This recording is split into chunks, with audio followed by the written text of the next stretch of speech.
Compartí, pero se borró. A ver. Profe, le consulto mientras. ¿El examen va a Sí. ser solo teórico o va a tener una parte de práctica? No, Porque va a veo que ser vamos teórico. haciendo como siempre en una parte de la clase vamos haciendo práctica desde que empezamos el cursado, entonces, Sí, pero va a ser teórico. gracias. Espera que se me borró lo que tenía que estaba compartiendo y se borró.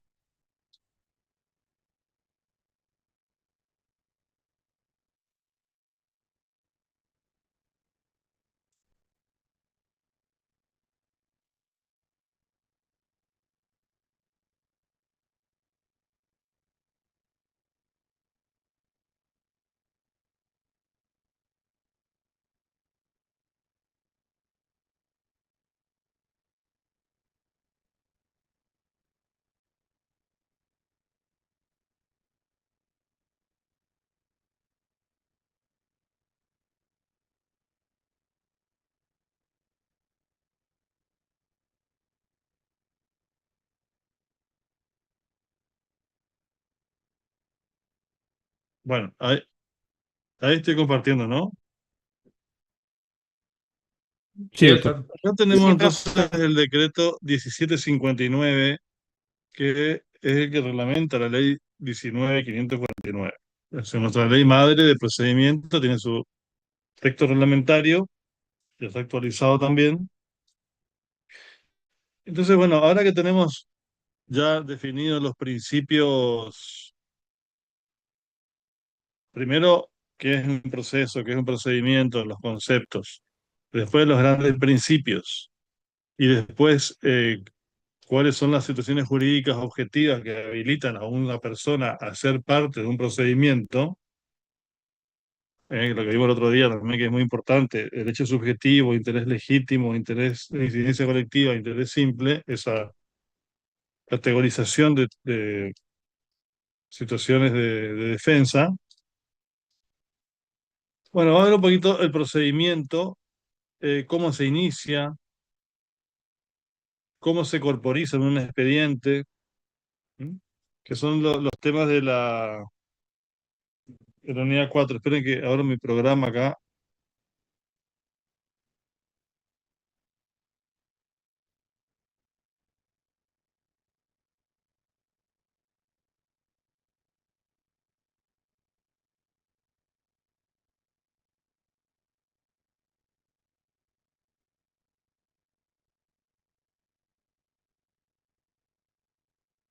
no, este no es.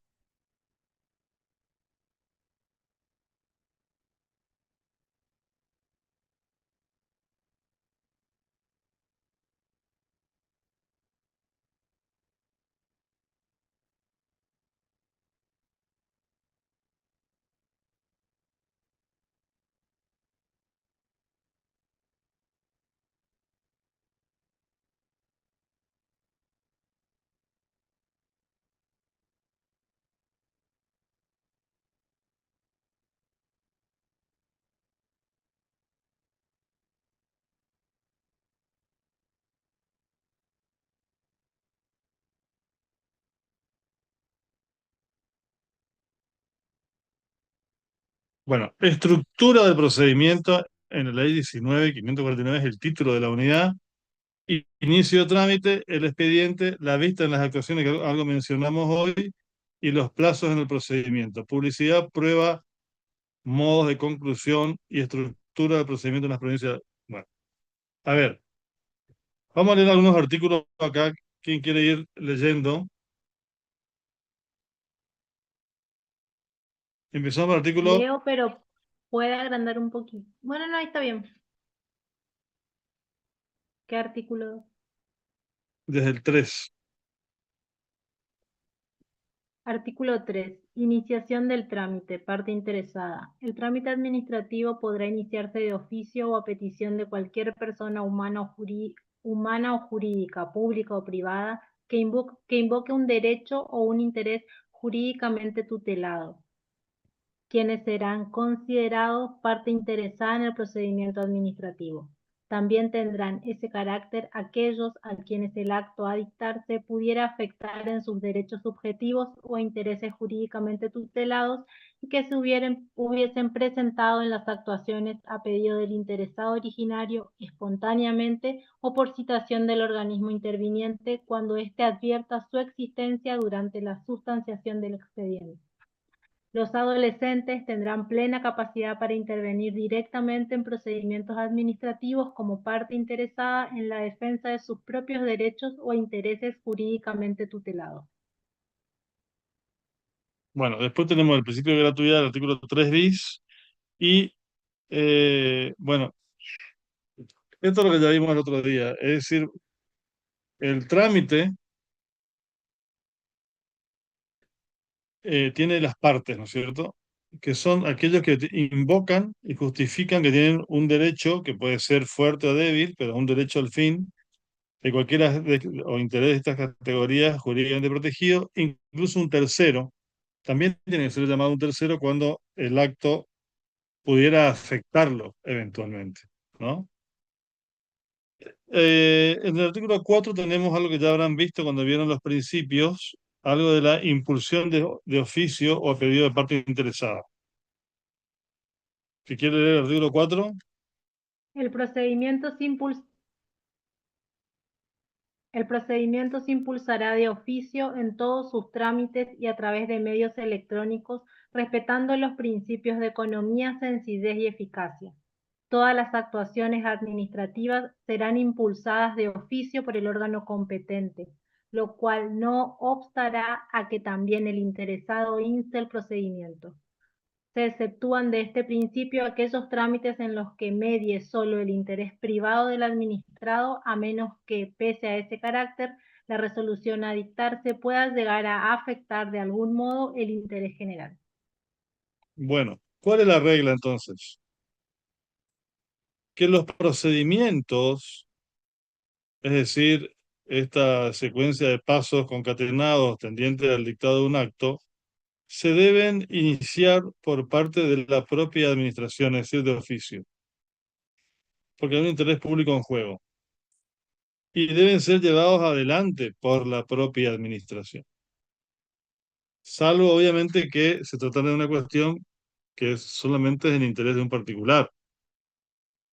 Entonces, si estamos hablando de eh,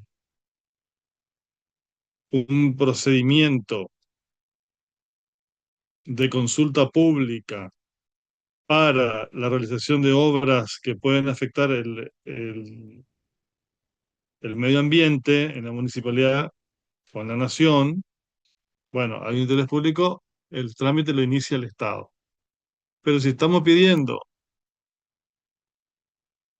iniciando un trámite jubilatorio o pidiendo un permiso para realizar una demolición de una casa,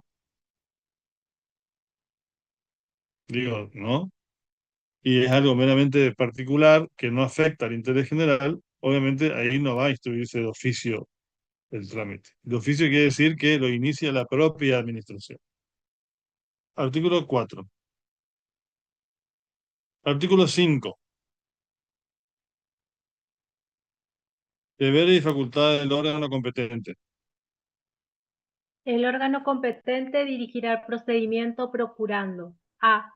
Tramitar los expedientes con celeridad y eficacia, haciendo uso de los medios electrónicos disponibles en el sistema de gestión documental electrónica para conocer el estado y agilizar el flujo de tramitación de los asuntos. Bueno, ese es el famoso GDE, gestión de expedientes electrónicos, que es un sistema interconectado nacional para los organismos nacionales, donde en tiempo real van tramitando todos los expedientes administrativos y uno puede ir viendo en tiempo real la cantidad de consultas y de movimientos que hay. Es como muy complicado, ahí incluso los empleados públicos tienen que hacer un curso para manejar ese famoso GDE, porque de hace unos años todo esto ya es electrónico, no hay más nada de papel, ¿sí? Siga. B. Proveer en una sola resolución todos los trámites que por su naturaleza admitan su impulso simultáneo y concentrar en un mismo acto o audiencia todas las diligencias y medidas de prueba pertinentes. C. Principio de celeridad de economía, y acá tenemos el principio de concentración. En el mismo acto, en la misma audiencia, de resolver todo. Concentro. C. Utilizar el GDE Utilizar para todas las el actuaciones. para la totalidad de las actuaciones administrativas, incluyendo el expediente electrónico, las comunicaciones oficiales electrónicas, los formularios Todo. y documentos oficiales electrónicos como único medio de creación, registro, firma y archivo de todos No los sé si documentos inherentes a la... gracias, algunos de ustedes trabajan en un organismo nacional, ya maneja el GDE. Bueno, es bastante complicado, ¿eh? No creo que es fácil. Yo lo tengo. Después, ¿sí? Sí. ¿Quién habló? Sí, me veo acá. ¿Cómo se llama su apellido? Siewa. Ciega, ciega, se lee Sieva. ciega. Sieva. ¿Y dónde trabaja usted? En la prefectura. ¿Y maneja el GDE ya? ¿Y Exacto. prefectura Sí. Corriente? ¿Prefectura de dónde es? No, acá en Montecaseros. Claro, Montecasero. Sí, GDE. Todo va por las comunicaciones interinstitucionales o entre los empleados o los profesionales. Todo por GDE, ¿eh? El pase de los expedientes, los memorándum, los dictámenes, todo va por GDE. Bueno, ¿qué otro principio tenemos acá? ¿Dónde estamos? Señalar, en el D, señalar los defectos de que adolezca la petición, ordenando que se subsanen de oficio o por el interesado dentro de un plazo razonable que fije, disponiendo de la misma manera las diligencias que fueran necesarias para evitar nulidades.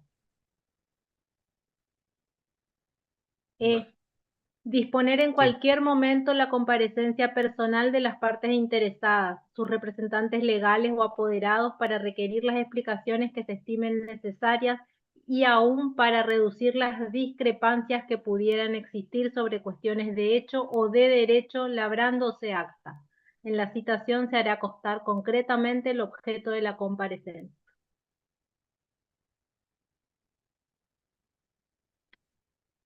Acuérdense que acá pueden acudir los particulares por derecho propio, pero también pueden hacerlo con un representante legal.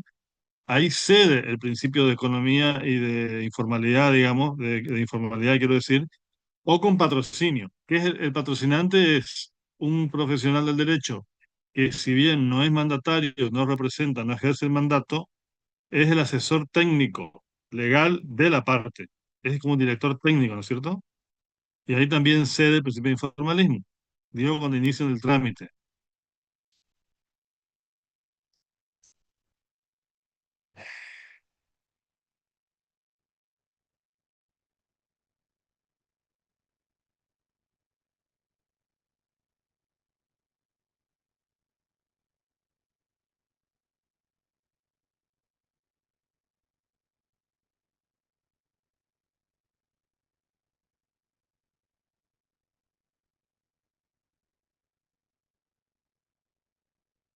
Vamos a ver un poquito, porque lo pide ahí el programa, ¿qué pasa con el expediente? Marcamos el artículo 7 y el artículo 8. Si quiere leer rapidito, esto yo le digo que estudien directamente de acá, del decreto, ¿no? Sí, Los expedientes. Se entiende por expediente administrativo el conjunto ordenado de documentos y actuaciones que sirven de antecedentes y fundamento al acto administrativo, así como las diligencias encaminadas a ejecutarlo. B. bueno, Los ese expedientes es el tendrán por... concepto de expediente. El expediente es la corporización, aunque ahora es electrónica, del trámite administrativo, que es el procedimiento que nos va a llevar al dictado del acto. No hay acto sin procedimiento, o no debería haber acto sin procedimiento. Sin esa corporización, sin esa materialización de todos los pasos que se deben seguir, que incluye un dictamen jurídico cuando se va a afectar un derecho subjetivo. Artículo 7 de la ley 19.549. Bueno, tendrán formato electrónico, eso está en el inciso B. Todo será a través del GDE, es lo que acabamos de leer. Se incorporan los anexos y la documental. Se debe caratular, lleva un nombre, un nomenclador, un número que lo identifica, fecha. Y se compaginan, al igual que en papel, se compaginan en el soporte electrónico. Digo, para no leer todo artículo, es artículo 7, artículo 8 y artículo 9. Lo que decía de los adjuntos es el artículo 10. ¿Van marcando los artículos? Sí, Sí, profe. doctor. Bueno, vamos a este punto que me interesa, sobre el que vamos a hacer un práctico para la semana que viene, que es las formalidades de los escritos. Hay ciertas formalidades que se deben seguir y obviamente nosotros como abogados debemos seguirla con más ímpetu, porque no tenemos el principio de informalismo. ¿Puede leer el artículo 15? Sí, doctor. Formalidades de los escritos. A. Los particulares podrán presentar escritos en la mesa de entrada del organismo, en las representaciones diplomáticas u oficinas consulares de la República Argentina, en el extranjero cuando fuera procedente, o en forma electrónica a través de la plataforma electrónica de trámites a distancia, TAT, por sí o mediante representantes o apoderados. B. Perdón, hoy se puede hacer en el orden federal todo por TAT, a través del trámite a distancia, TAT. Les pide el quit y los lleva a través de su página de AFIP para hacer el trámite, ante cualquier organismo. Inclusive, en algunos casos, para diligenciar oficios judiciales también. Ustedes pueden diligenciar en la orden federal oficios electrónicos. No es más como antes, que hay que hacer el papel y presentar el papel y el juez firma el papel y después lleva. No, directamente a través de la plataforma del Poder Judicial, esto cuando es judicial, ¿eh? Y yo tengo, pues, supongamos, en un juicio tengo que enviar un oficio al Banco Central de la República Argentina, o a la FIP, o al Banco Nación, a un organismo nacional, ¿me entienden? Pidiendo un informe o pidiendo algo.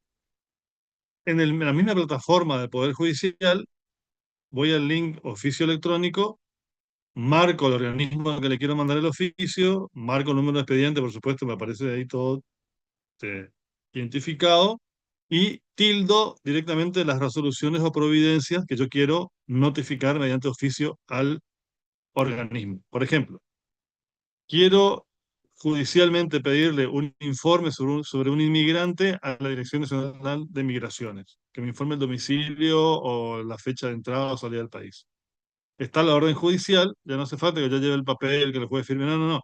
Directamente entro a la página del Poder Judicial de la Nación, entro al expediente judicial en cuestión, con mi clave, por supuesto, no cualquiera, sino con la clave de abogado, y allí mismo voy a la opción oficio electrónico, tildo eso, marco migraciones, marco en el expediente cuáles son las resoluciones que le quiero notificar y le doy enviar. Y con eso ya diligencié el oficio. Imagínense que esto era algo que antes demoraba meses. Si el organismo no está fichado para recibir oficios electrónicos, que todavía hay organismos que no lo tienen, aunque casi todos, pero ahí no, ahí es donde yo puedo hacer a través de la plataforma TAD. Ahí sí, presento el proyecto de oficio al juez, el juez firma el proyecto de oficio en papel, retiro el oficio, entro a trámites a distancia en la página del Poder Ejecutivo Nacional a través de TAT y ahí escaneo y mando el oficio. ¿Me explico o no? Hoy uno puede hacer todo ya, o si quiero hacer iniciar un trámite en un expediente,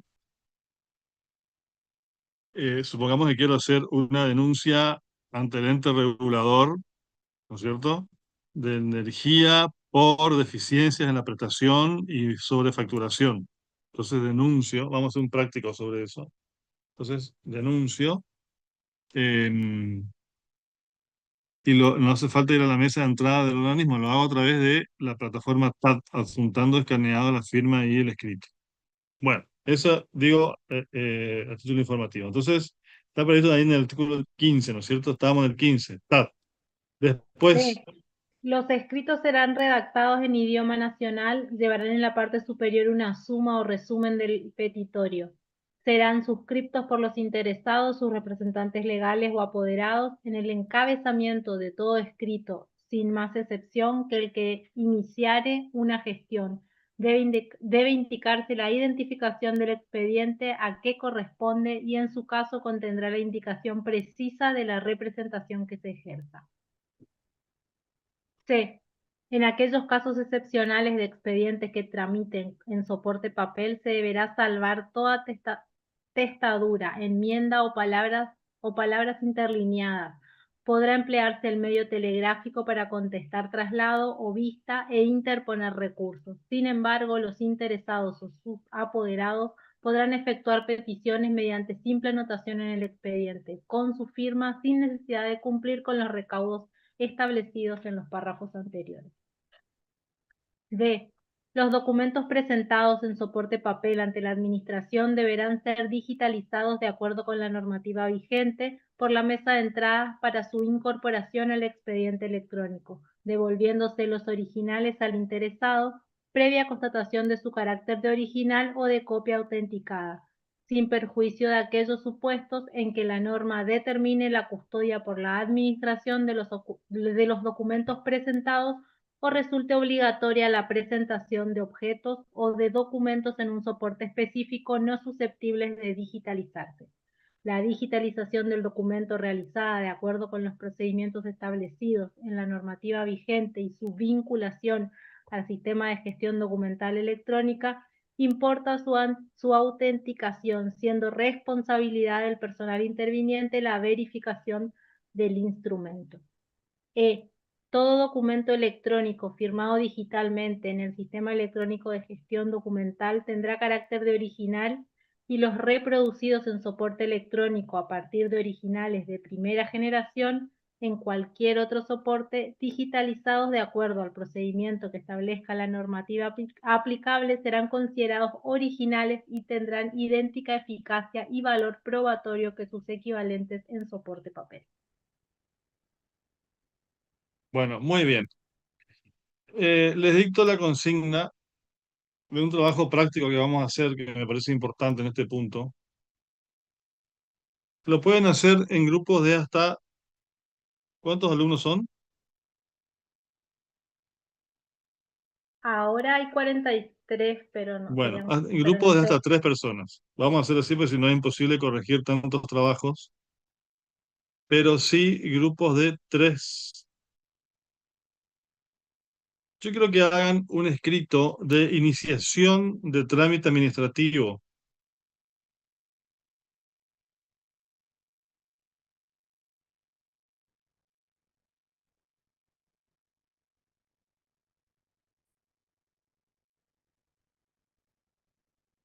En donde ustedes se presentan como representantes, abogado representante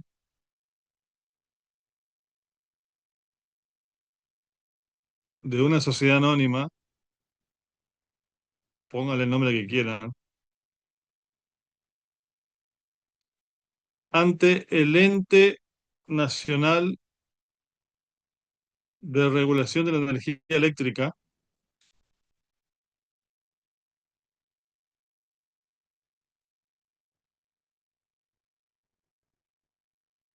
pidiendo que se multe a la empresa proveedora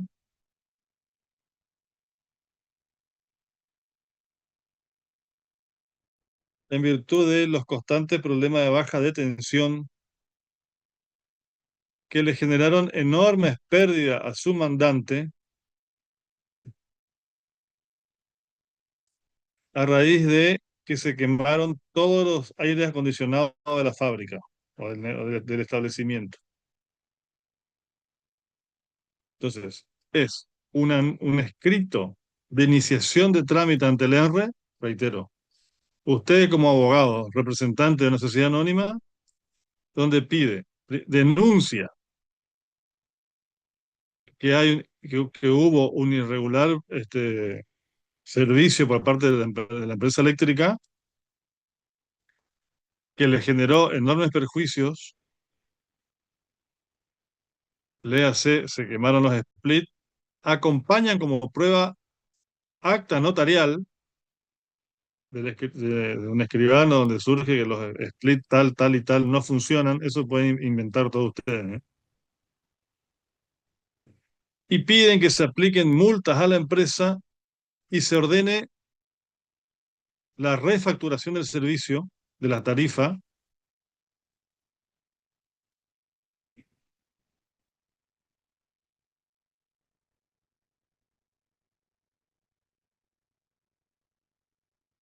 descontando las horas que estuvieron sin servicio en el periodo. Facturado, ¿no? ¿Se entiende esto, no? ¿Qué tienen que hacer? Un escrito.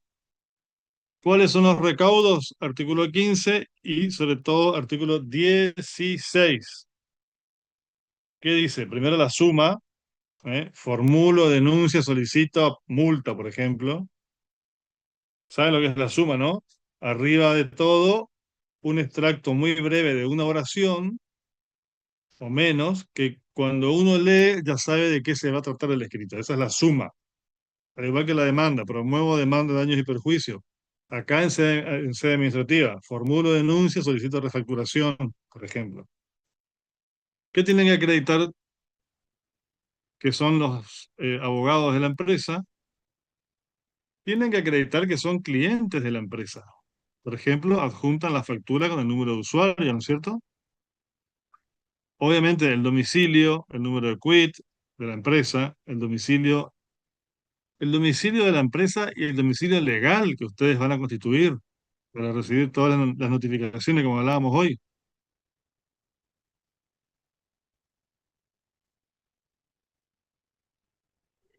Los hechos, eso dejo para que ustedes inventen, yo ya les dije más o menos de qué se trata.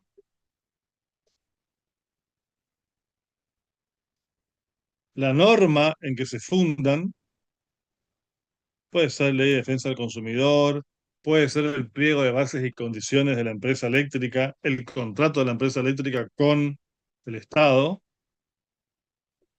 y la petición, el petitorio. Es decir, primero la suma, después sus datos y los de la empresa que se presentan.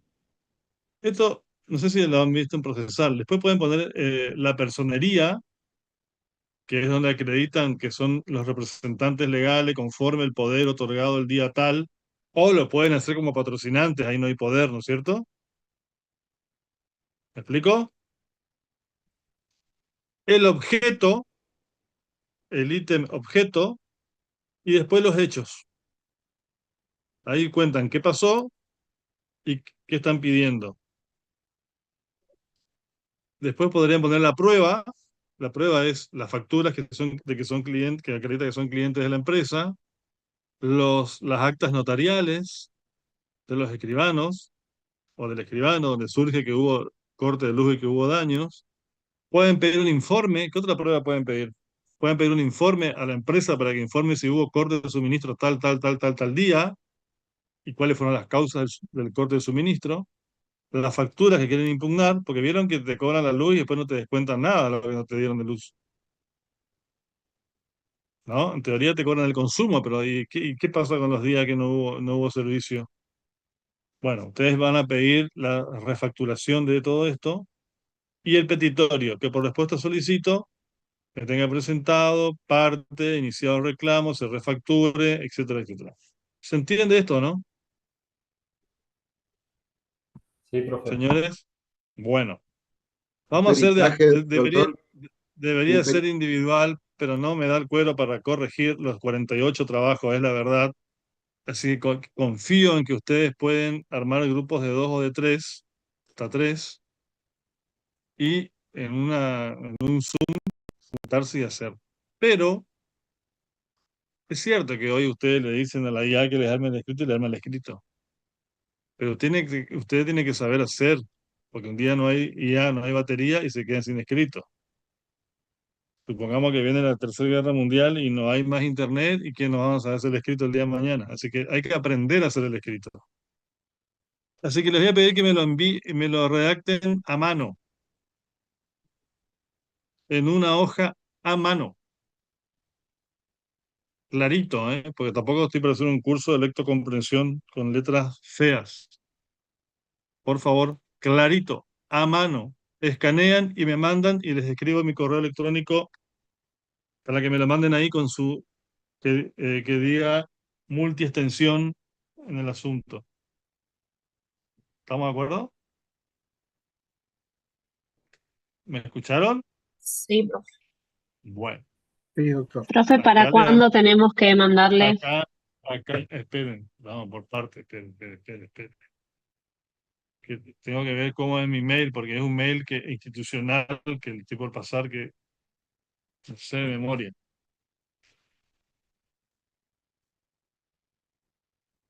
Miguel, punto, encima no veo nada, y no sé, punto golfar, arroba dch.une.edu.ar. Bueno, ahí está el correo, miguel.golfar, arroba dch.une.edu.ar. Hoy es, ¿qué día es hoy? Bueno, mándenme a más tardar el lunes. No es muy difícil, ¿eh? Quiero que hagan el escrito, por favor, esfuércense, hagan el escrito, inventen las pruebas, inventen los hechos, inventen los nombres y respeten el formato del artículo 15 y 16. ¿Estamos?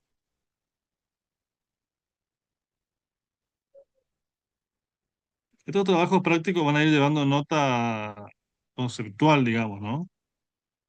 Presentó, no presentó, hizo bien, hizo muy mal. En el parcial no les voy a pedir que hagan esto, pero sí es importante que lo hagan para este tema del seguimiento. Entonces, a más tardar el lunes, cosa que yo tenga el martes y miércoles de la mañana para mirar un poquito y poder comentar.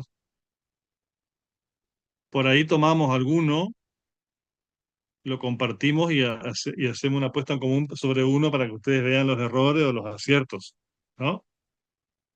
Les pido a mano porque no quiero que sea algo totalmente hecho virtualmente, aunque lo pueden hacer y copiar, pero por lo menos al copiar le va a quedar.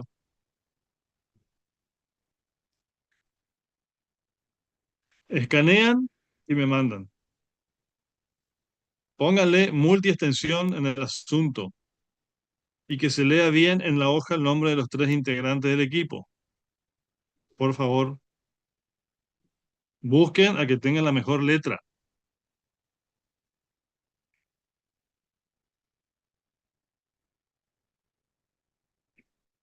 Bien, ¿qué otra pregunta tenemos?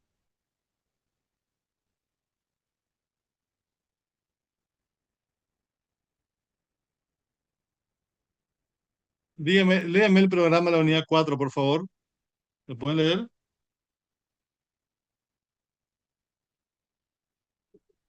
Iniciación del trámite, 2 expedientes, 3 vistas de las actuaciones administrativas. ¿Quiere que le lea completo todo o solo los primeros puntos? No, el todo. Expedientes, noción, expedientes en soporte papel y electrónico, digitalización de documentos, caratulación, foliatura y compaginación de expedientes en soporte papel, documentos adjuntos, anexos y vinculación de expedientes, desglose, formalidades y recaudos de los escritos, firma, Bueno, firma de es todo ruego, lo que, firma de... perdón, es todo lo que acabamos de leer, ¿eh? Son directamente lean del decreto reglamentario lo que acabamos de leer. Ese es 7, Des- 8, 9 y 10 sería. Ahora Y vamos al después, punto 3, dice vista de las actuaciones administrativas, vista de expediente en soporte papel, dónde y cómo se solicita, vista de expediente electrónico, efectos, restricciones al otorgamiento de la vista, documentos y expedientes electrónicos con carácter reservado y documentos secretos. bueno, el secreto estaba antes en el 12, Y ahora podemos ir al 38 para ver un poco sobre la vista. ¿Qué pasa con la vista del expediente? Artículo 38. La parte interesada, su apoderado o letrado patrocinante podrá tomar vista del expediente durante todo su trámite, con excepción de actuaciones, diligencias, informes o dictámenes que a pedido del órgano competente y previo asesoramiento del servicio jurídico correspondiente fueren declarados reservados o secretos mediante decisión fundada del respectivo subsecretario del Ministerio, subsecretario de la Jefatura de Gabinete de Ministros o del titular del ente descentralizado del que se trate. Bien, sigue. A. Vista de expedientes en soporte papel. En aquellos casos excepcionales de expedientes que tramitan en soporte papel, el pedido de vista podrá hacerse verbalmente y se dará sin necesidad de resolución expresa al efecto en la oficina en que se encuentre el expediente, aunque Es no lo que, sea la mesa de entrada. lo que les decía. Vos vas a la oficina, vas a mesa de entrada, preguntás dónde está el expediente, esto es un despapel, como era hasta hace poco.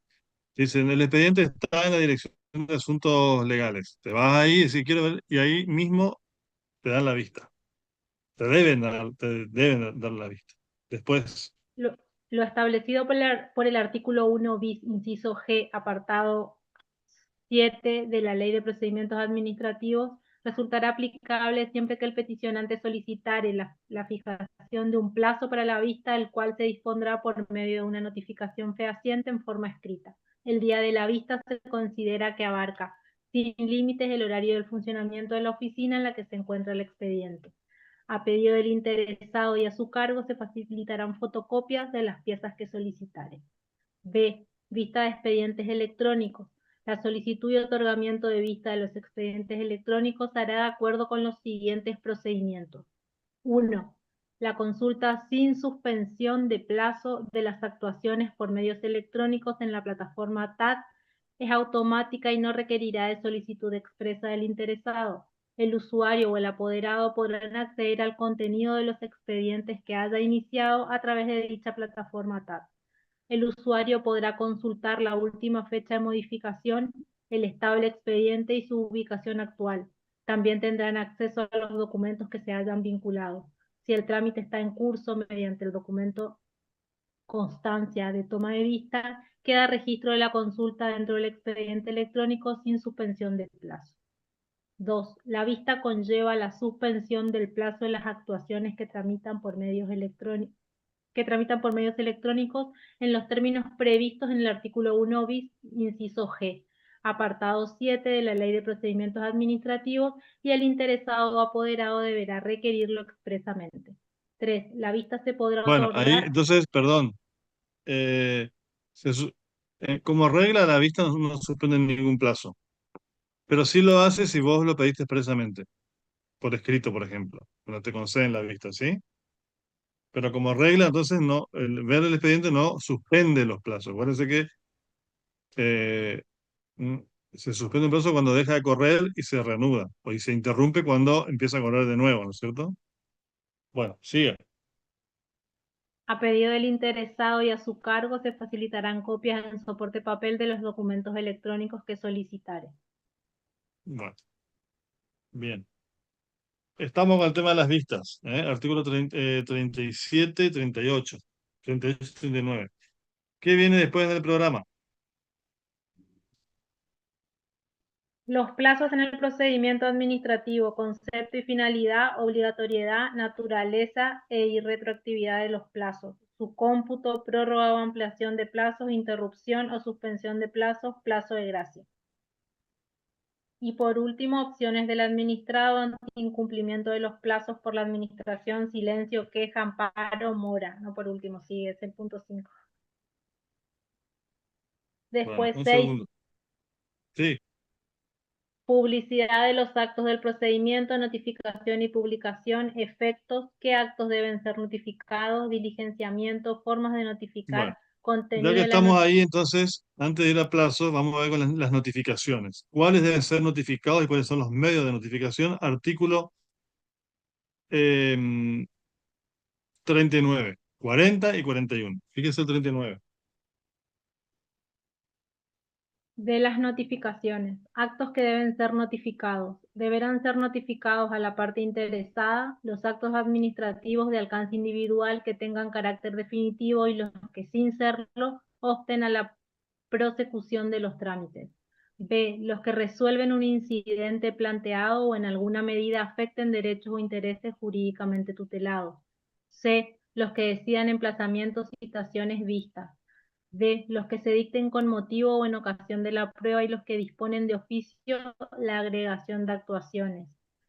E. Todos los demás que la autoridad así dispusiere teniendo en cuenta su naturaleza e importancia. Artículo 40. Diligenciamiento. Sin perjuicio de lo dispuesto en el artículo 47, infine, las notificaciones se diligenciarán dentro de los 5 días computados a partir del día siguiente al del acto objeto de notificación e indicarán los recursos que se puedan interponer contra dicho acto y el plazo dentro del cual deben articularse los mismos. Bueno, O en su esto es caso, si el importante, acto- espere. Entonces, ¿qué se notifica? Obviamente las resoluciones de caso individual que te puedan afectar, las que impidan que el trámite avance, las que resuelvan los incidentes, que son los planteos secundarios dentro del trámite principal, y todas las otras que disponga la autoridad que hay que notificar recientemente a la parte.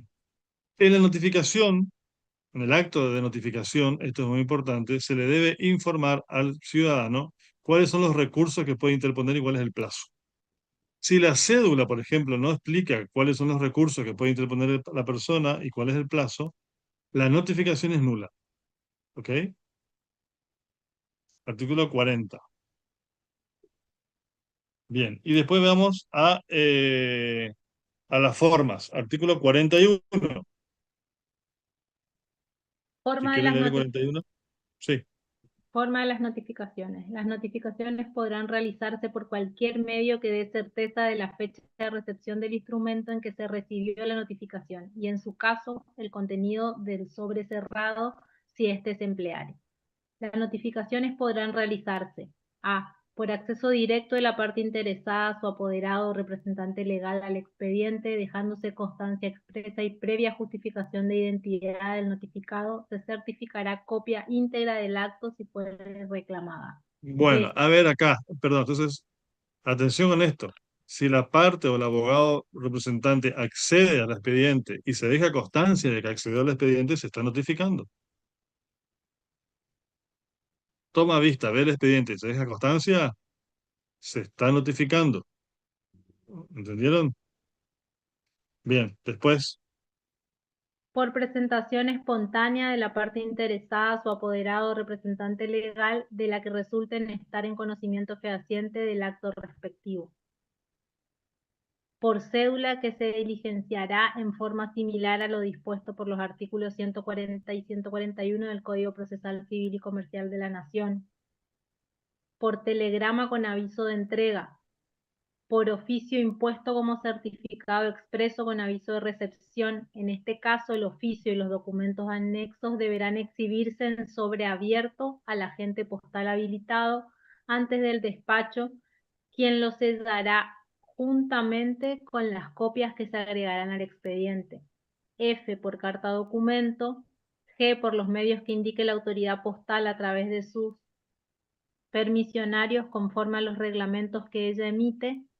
H por medio de la plataforma electrónica de trámites a distancia, TAT, que se realizarán en la cuenta del usuario, que es la sede electrónica en la cual el particular ha constituido su domicilio especial electrónico. La bueno, notificación OFF sí, termine. se Ah, bueno, ya está. Espera. Yo busqué otra cosa y me olvidé que estaba con la pantalla.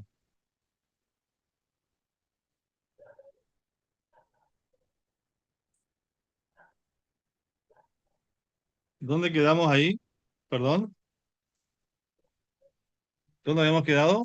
Un pedacito nomás faltaba, profe, que Ya, decía la ya está, notificación sí. oficial se hará como perfeccionada cuando Por eso. tendría. Entonces, en medio de notificación, la cédula, como dijimos hoy, puede ser una carta, cualquier medio fehaciente, dice la norma, puede ser una carta documento, Puede ser la cédula, puede ser el interesado espontáneamente o puede ser dejando constancia cuando tomó vista del expediente. ¿Ok? La cédula debe ser como la indica, porque esto se aplica supletoriamente el Código Procesal Civil y Comercial de la Nación. Bueno, que es una cédula, vamos a entrar en eso ahora, pero me imagino que ya tienen una idea de qué es una cédula, ¿no? No hace falta que yo explique eso, ¿no? Sí, estamos con eso, la cédula.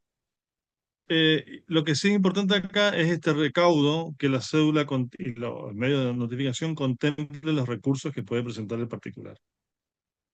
Me queda el tema del plazo, y para eso vamos a ir a la ley 19.549, su texto ya central, digamos, el artículo 1, a partir del apartado del inciso eh, F.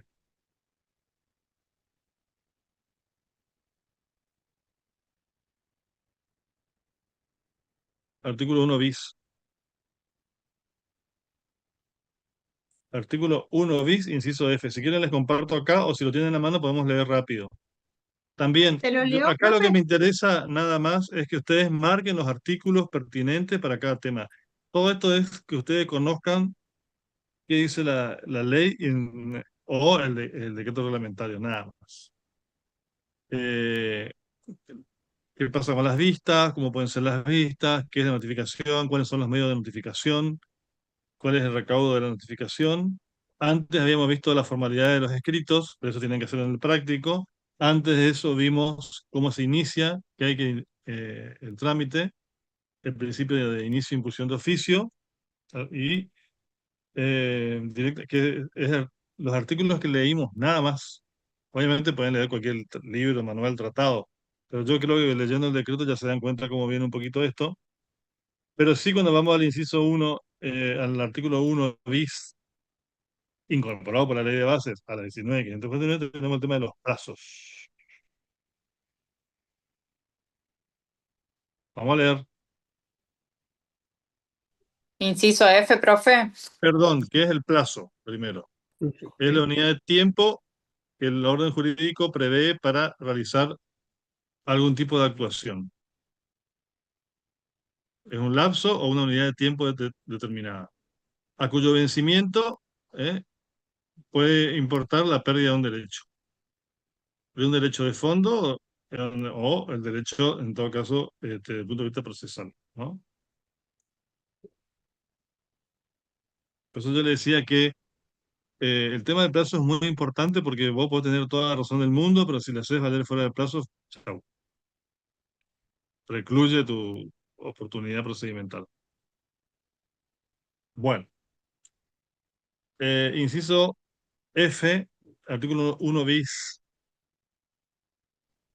Si quieren, Días y podemos ir. horas hábiles. Sí. Los actos, actuaciones y diligencias se practicarán en días y horas hábiles administrativos, pero de oficio o a petición de parte podrán habilitarse aquellos que no lo fueren, por las autoridades que deban dictarlos o producirlas. Bueno, acá tenemos un tema, día hábil, sabemos lo que es un día hábil, no es feriado, no es fin de semana. Hora hábil, en general de 7 a 1, depende de la oficina. Pero claro, el tema de lo electrónico ha posibilitado que se pueda hacer cosas fuera del horario tradicional. Entonces, bueno, tengo un plazo de 5 días que vence el jueves, en teoría el jueves a las 13, pero yo lo puedo subir por TAT o por plataforma electrónica a las 10 de la noche, ¿no? Entonces, cuidado con eso porque sí, está dentro del día y todavía tenemos el plazo de gracia famoso. El plazo de gracia es ese que vos podías, vencido el plazo, tener las primeras 2 horas hábiles del día siguiente hábil, como extra, digamos, ¿no? Plazo de gracia. Claro, antes tenía un sentido porque la oficina cerraba a las 3, entonces, como estaba vedado que vos puedas hacer presentaciones después de las 13 horas y el día tenía todavía 11 horas más, tenía las primeras 2 horas del día siguiente.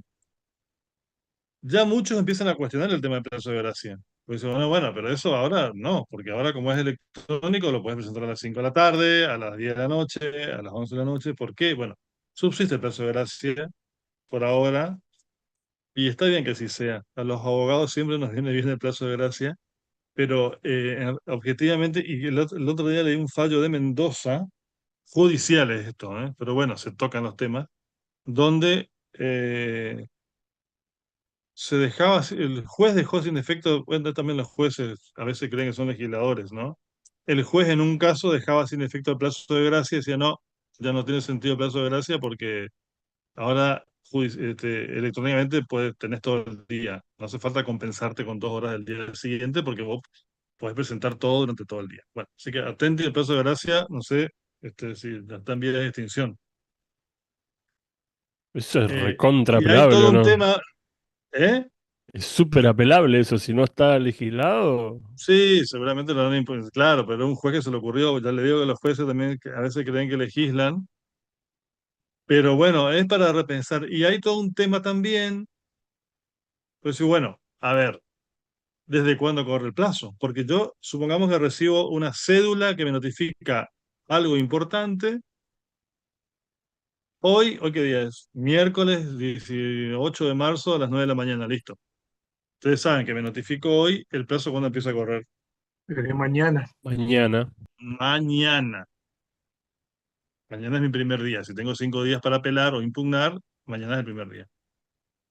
Ojo, si yo recibo esas, como ahora puedo recibir la cédula a cualquier hora, supongamos que recibo la cédula a las 10 de la noche.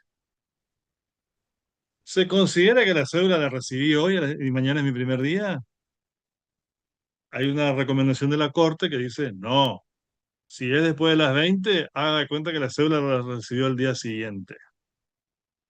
O sea que su primer día va a ser pasado mañana. Porque es cierto, vos no estás mirando el expediente a las 10 de la noche tampoco, ya es una locura, digamos. Te mandan a las 23:59, ya corrió un día. O sea que hay muchas cuestiones acá para ir viendo, y esto es todo nuevo porque esto tiene 3, 4, 5 años, digamos.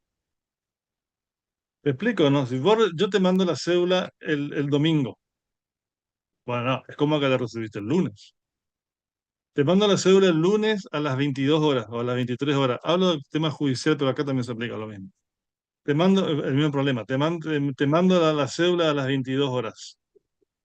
¿Ya es el primer día hábil mañana? No, no es lógico que así sea porque ya a esa hora estamos fuera de combate, digamos. Pero van a haber estos problemas, y hay estos problemas. Bueno, días y horas inhábiles. Después, ¿qué viene después? Inciso G dice los plazos. En cuanto a los plazos, y serán obligatorios para los interesados y para la administración. 1 sería. 2, se contarán por días hábiles administrativos, salvo disposición legal en contrario o habilitación resuelta de oficio o a petición de parte.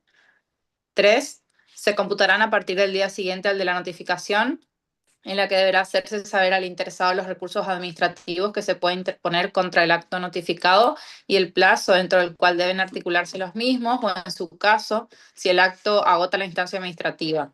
La omisión total o parcial de esos recaudos determinará automáticamente la invalidez e ineficacia de la notificación, lo que usted decía hoy. Lo que le decía hoy. Bien, bien. Obligatorio quiere decir que no pueden las partes de común acuerdo libremente apartarse del plazo. No, te doy más días. No. ¿Eh? Bueno, ¿qué sigue? Rápido sigamos terminando esto de los plazos, pero que es muy importante el tema del plazo, ¿no? 4, cuando no se hubiera establecido un plazo especial para la realización de trámites, notificaciones y citaciones, cumplimientos de intimaciones y emplazamientos y contestación de traslados, vistas e informes, aquel será de 10 días. Bueno, hay 5, un plazo genérico residual de 10 días hábiles, siempre es hábil administrativo. Hay otro tema también acá que es distinto a lo judicial. No tenemos en general la feria, como se... Bueno, en la justicia tenés feria de Navidad o Año Nuevo, todo enero. Acá muchas veces la feria es solamente una semanita, ¿eh? Entonces muchas veces, como conozco casos, están todos muy tranquilos porque recibieron la cédula el 20 de diciembre. Ah, no, tengo 20 días, empieza a correr 1 de febrero. No, la feria administrativa fue hasta el 2 de enero. En enero corren los plazos administrativos. Salvo que haya una norma que establezca feria todo el mes, cosa que nunca sucede en sede. Yo, de hecho, este año recibí, me acuerdo que el 6 de enero o 7 de enero reabrieron los juzgados de faltas, esto es municipal y esta ley es federal, pero a título de ejemplo sirve. Recibí por email, como les decía hoy, por email, una cédula de un expediente administrativo, creo que era el 7 de enero. Imagínense que el 7 de enero, en general, no estamos trabajando, estamos totalmente en otro... Y tenía 5 días para impugnar. Si vos te quedabas durmiendo la siesta o de vacaciones, no te enteraste. Porque en enero se trabaja en sede administrativa. O por lo menos no hay una feria como en sede judicial. Siempre se da feria los días de Navidad, Año Nuevo, ahí nomás. A veces hasta el 6 y 7 pues empieza la actividad administrativa. Bueno, entonces, atención a estar atento cuándo es día hábil y cuándo es día de feria. Después, 5, salvo que se hubiese fijado un plazo menor en caso de interposición de recursos que deban ser resueltos por un órgano superior del que dictó el acto, el plazo para la elevación del expediente será de 5 días. La omisión del eso no es cumplimiento se considera falta grave del funcionario. claro. Bueno, yo recurro a una resolución, ahí tiene que ser elevado en 5 días el expediente. Bueno, después, el punto 8, plazo máximo para resolver 60 días hábiles. Y bueno, esto vamos a ver después en otra bolilla, que es cuando vos interponés un recurso fuera de plazo, el recurso no corre como tal, pero eso se transforma en lo que se llama denuncia de ilegitimidad. Una vez vencido, si quiere podemos leer el punto, el H. Interposición de recursos fuera de plazo. Denuncia de ilegitimidad. Una vez vencidos los plazos establecidos para interponer recursos administrativos, se perderá el derecho para articularlos. Ello no obstará que se considere la petición como denuncia de ilegitimidad por el órgano que hubiera debido resolver el recurso, salvo Claro. que éste dispusiere lo contrario por motivo de seguridad jurídica. Bueno, esto es O un que tema, ¿cuáles son los efectos de la denuncia de ilegitimidad? Porque ya no es un recurso, pero si hay una ilegalidad, objetivamente se debe investigar. Se convierte el recurso en una denuncia de ilegitimidad. Y terminamos con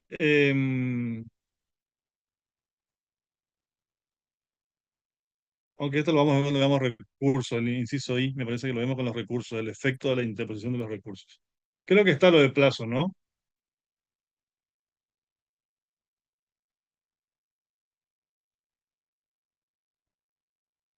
¿Alguna pregunta?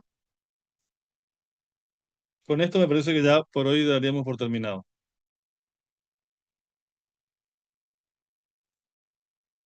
¿No hay preguntas? Bueno, espero los prácticos para a más tarde el lunes y nos veríamos 10 mediante el próximo miércoles. Ahí terminamos la unidad 5. Muy bien, muchas gracias. Gracias, profe. Gracias, profe. Adiós. Doctor, gracias. Doctor,